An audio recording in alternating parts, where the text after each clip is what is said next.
सतना जिले के चित्रकूट में बस पलटने से एक महिला यात्री की हुई मृत्यु तो 35 लोग हुए घायल। एक ऑटो को बचाने में बस ड्राइवर ने खोया संतुलन। ग्वालियर में 5,000 रुपए का इनामी बदमाश गिरफ्तार। जमीनी विवाद के चलते की थी हत्या। मुखबिर की सूचना पर पुलिस ने धर दबोचा।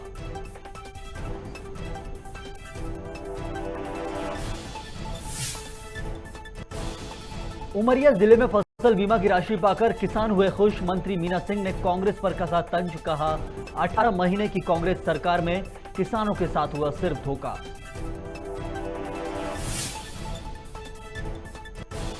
डबरा शहर को जिला बनाने की उठी मांग। अभिभाषक संघ ने गृह मंत्री नरोत्तम मिश्रा को सौंपा ज्ञापन। शहर को जिला बनाने आंदोलन की करेंगे शुरुआत।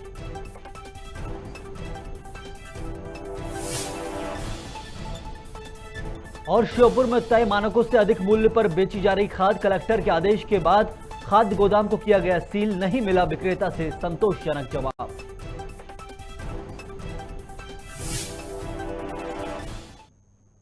नमस्कार, बहुत स्वागत है आप सभी का खबर भारत में। आपके साथ मैं हूं संयम जैन। बुलेटिन में अब खबरें विस्तार से। सतना जिले के चित्रकूट में गुप्त गोदावरी मोड़ के पास शाम करीबन 6 बजे प्राइवेट कंपनी की बस ऑटो को बचाने के चक्कर में पलट गई। बस में सवार एक महिला यात्री की मौत हो गई है तो 35 यात्रियों के घायल होने की खबर आई है। सभी घायलों को जानकी कुंड अस्पताल चित्रकूट में भर्ती कराया गया है, जिनमें कई लोगों की हालत गंभीर बनी हुई है। बस में सवार सभी यात्री चित्रकूट लोकल दर्शन के लिए बस में सवार हुए थे और ज्यादातर यात्री उत्तर प्रदेश के बताए जा रहे हैं। वहीं प्रदेश के मुख्यमंत्री शिवराज सिंह चौहान और गृह मंत्री नरोत्तम मिश्रा सहित सतना सांसद ने ट्वीट कर घायलों के जल्द स्वस्थ होने की कामना की है।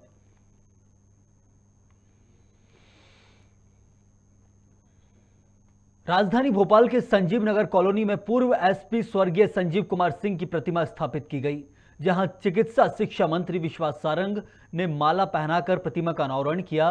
बता दें, संजीव नगर कॉलोनी का नाम पूर्व एसपी के ही नाम पर रखा गया है। वहीं इस मौके पर पुलिस विभाग के वरिष्ठ अधिकारी वहां मौजूद रहे।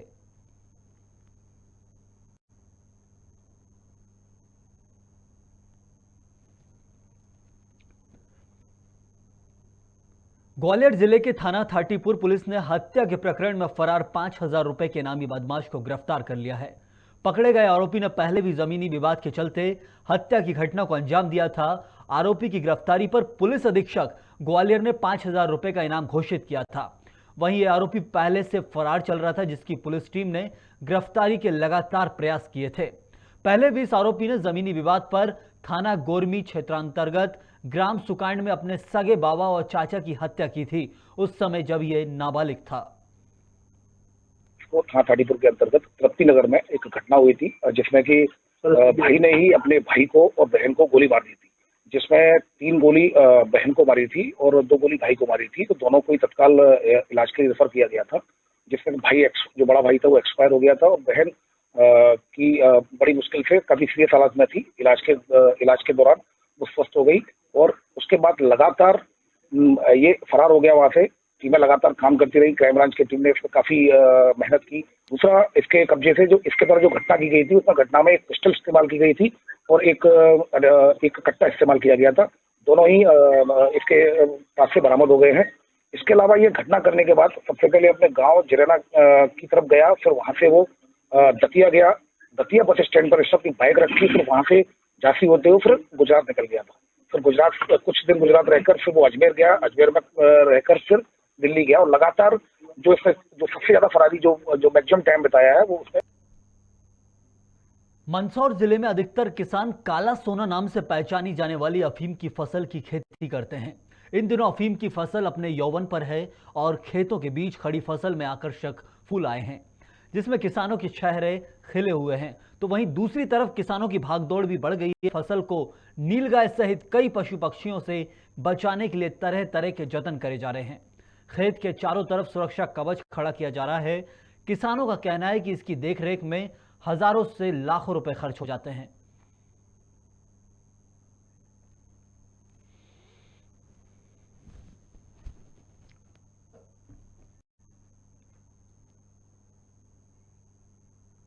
अफीम तो शुरू से हकई से लगा के लास्ट तक, जैसे अपना छोटा बच्चा होता है ना, 1 दिन से लगा के 5 महीने तक का, उस हिसाब से अपन अफीम को रखते हैं। मजदूर भी बहुत लगते हैं, निंदाई खुदाई दवाई भी खूब होती है, और लास्ट टाइम तोड़ते हैं उस टाइम भी कम से कम रात को यहाँ सोना पड़ता है। और धीरे धीरे करके एक एक पौधे को, जैसे अपन एक बच्चे को जैसे सींचते हैं ना रख रखा, उसी तरह से एक पौधे को भी ऐसे ही सींचना पड़ता है। उस हिसाब से अपन अफीम की खेती करते हैं, और कम से कम 7 स्प्रे होता है अफीम पे। भैया इसमें शुरू बुआई से लगभग 3 से 4 बार तो इसकी जुताई करनी पड़ती है। उसके बाद इसमें कम से कम 3 से 4 ट्रॉली देसी खाद डालना पड़ता है 10 आयरी के रकबे में, और रासायनिक खाद और जैविक खाद, फफूंदीनाशक, कीटनाशक सब मिला के इसमें बुआई के टाइम पे कम से कम 20 से 25 हज़ार का खर्चा तो उसी टाइम पे हो जाता है। उसके बाद जैसे नील गायों से बचाने के लिए इसके आसपास फेंसिंग करनी पड़ती है, जाली लगानी पड़ती है, उसका खर्चा लगभग 20-25 हज़ार का वो हो जाता है। और निंदाई गुड़ाई छनाई मजदूरी वो सब करके इसको जैसे तैसे बड़ा किया जाता है। और जैसे ही अभी अपने डोडे बनने का टाइम आता है, इस पर बीमारियां ज़्यादा अटैक करती है, तो उसके लिए कम से कम 5-7 स्प्रे करने पड़ते हैं। मंदसौर जिले में ही नाहरगढ़ पुलिस ने बताया कि मुखबिर से सूचना मिलने के बाद डिगांव माली कचनारा रोड तुवंड नदी पुलिया के नीचे गायरी का खेड़ा किनारा पर दबिश दी गई है, जहां लूट की योजना बना रहे 5 बदमाशों को पुलिस धर दबोचने पहुंची थी। इस दौरान पुलिस को देख प्रकाश, कन्हैयालाल और गोटिया और पहलवान मौके से फरार हो गए, जबकि 2 आरोपियों को पुलिस ने पकड़ लिया है। नाहरगढ़ पुलिस से मिली जानकारी के अनुसार 5 आरोपी लूट की योजना बना रहे थे। आरोपियों के पास से 2 तलवार, 2 लोहे की टामी, लाठी, शराब के क्वार्टर और एक बाइक जब्त कर ली गई है।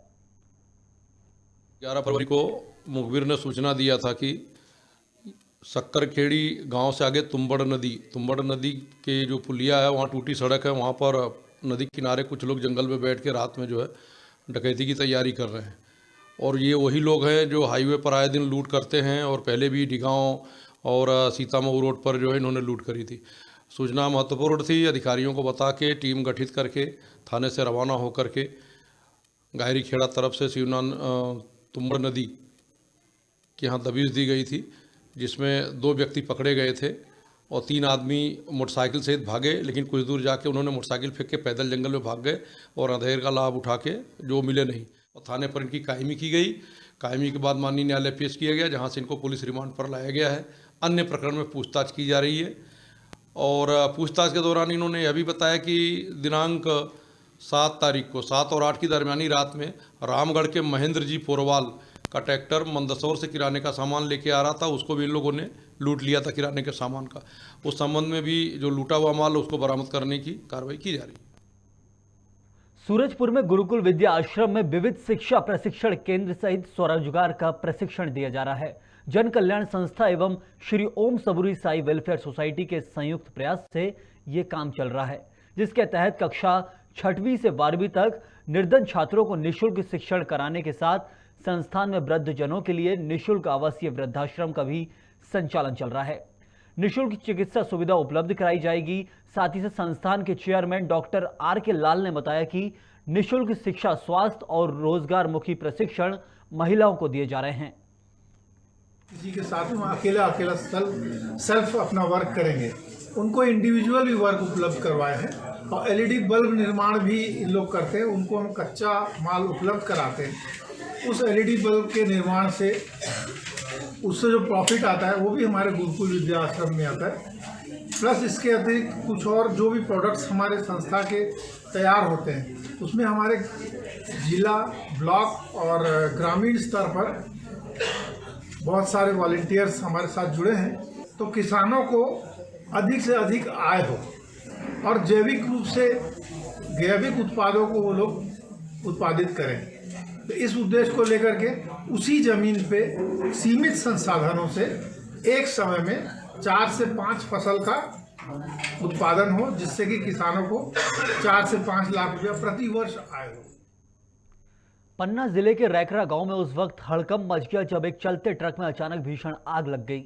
बताया जा रहा है कि ट्रक दमोह से सीमेंट लेकर सतना जा रहा था, तभी रैकरा गांव के पास अचानक टायर फट गया, जिसकी वजह से ट्रक में आग लगी है। जहां देखते ही देखते आग ने पूरे ट्रक को अपनी चपेट में ले लिया।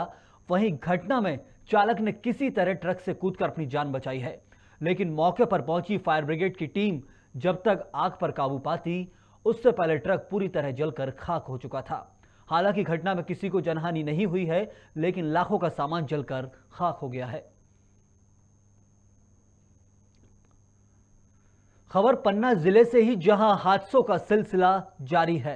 रेकरा में ट्रक में लगी आग के बाद पन्ना नगर के बाईपास रोड कमला बाइक ताल के पास एक भयानक सड़क हादसे में 2 लोग गंभीर रूप से घायल हो गए। बताया जा रहा है कि 3 युवक ग्वालियर से पन्ना आए थे, जो बाईपास रोड NMDC कॉलोनी तिराहा से पोस्ट ऑफिस तिराहा की ओर जा रहे थे। तभी कमला बाई ताल के पास सामने से आ रहे रेत से भरे डंपर से क्रॉसिंग के समय कार अनियंत्रित होकर और सड़क के नीचे सीधे खाई में जा गिरी। वहीं मौके में मौजूद राहगीरों ने घायलों को जिला अस्पताल में पहुंचाया, जहां उनका इलाज जारी है।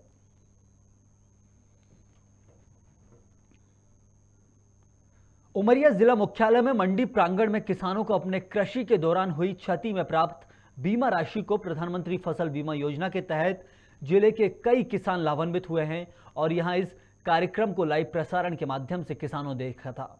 मध्य प्रदेश शासन की मंत्री मीना सिंह ने कांग्रेस पर हमला बोलते हुए कहा कि कांग्रेस ने अपने लगभग 18 माह के शासनकाल के दौरान किसानों की बीमा प्रीमियम राशि का भुगतान नहीं किया था, जिसे भाजपा की सरकार आने के बाद सूबे के मुखिया शिवराज सिंह चौहान ने किसानों के लिए किया है।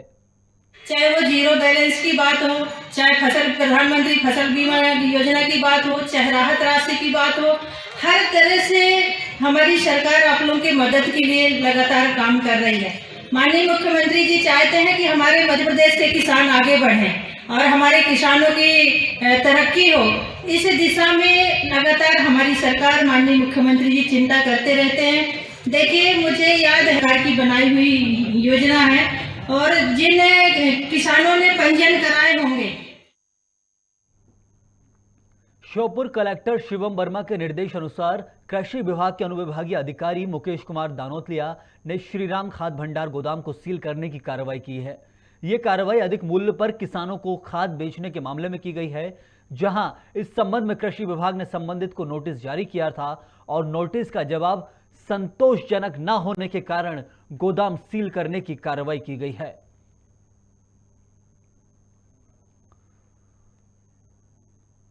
सुजालपुर के ग्राम रायपुर में आयोजित 7 दिवसीय संगीतमयी श्रीमद् भागवत कथा के आयोजित कार्यक्रम में स्कूल शिक्षा राज्य मंत्री इंदर सिंह परमार भी पहुंचे। वहां उन्होंने कथावाचक साध्वी कविता दीदी राजगुरु के मुखारविंद से श्रीमद् भागवत ज्ञान गंगा को श्रवण कर पुण्य लाभ लिया। इस कार्यक्रम में मंत्री परमार के साथ भाजपा जिला अध्यक्ष कराड़ा, भाजपा जिला महामंत्री विजय बैस सहित कई भक्तजन उपस्थित रहे।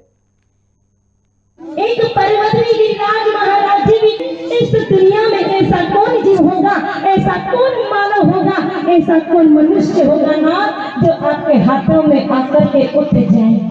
मुझे भी सौभाग्य प्राप्त हुआ है कि आप सबके दर्शन कर सकूं। मैं आप सबके चरणों में प्रणाम करता हूं।